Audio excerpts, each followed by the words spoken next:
ఇందిర సౌర గిరి జల వికాసం ప్రభుత్వం లాంచ్ చేయడం జరిగింది. ఈ యొక్క పథకం అండి.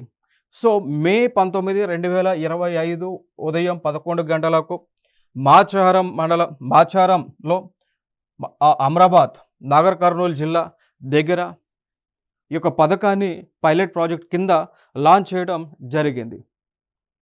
ఈ పథకం యొక్క ముఖ్య ఉద్దేశం మనం చూసుకుంటే 2,30,735 మంది గిరిజన రైతులకు 6.69 లక్షల ఎకరాలకు భూ యాజమాన్యపు హక్కులను కల్పించడం జరిగినది అనేటువంటి అంశం తెలియజేస్తూ ఉన్నారు.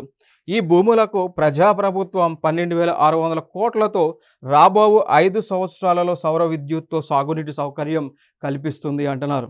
ఇవన్నీ కూడా ఇందిరా సౌర గిరి జల వికాసం పథకం యొక్క ఆబ్జెక్టివ్స్గా, లక్ష్యాలుగా, లక్షణాలుగా మనం చెప్పుకోవచ్చు అండి. ఇక దాని తర్వాత 100% సబ్సిడీతో ఈ భూములను సాగుకు యోగ్యంగా మార్చడమే లక్ష్యం అనేటువంటి చెప్తా ఉన్నారు.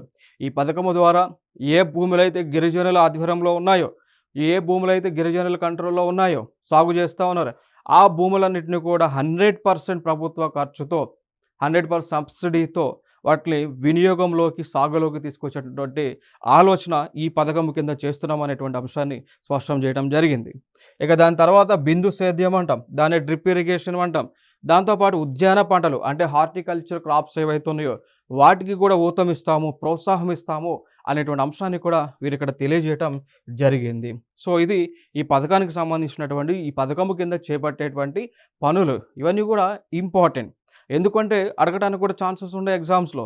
అంటే లైక్ ఏదైనా ఒక స్కీమ్ ఇచ్చేసి ఈ స్కీమ్ యొక్క ఆబ్జెక్టివ్స్ ఏంటి, what are the objectives of, for example what are the objectives of Indira Saura Giri జల వికాసం అన్నప్పుడు కొన్ని స్టేట్మెంట్స్ ఇస్తారు. ఇక్కడ ఉన్నటువంటి స్టేట్మెంట్స్ ఏవైతే ఉన్నాయో వీటిలో ఏదో ఒక స్టేట్మెంట్ ఇవ్వడానికి ఛాన్సెస్ ఉంటుంది.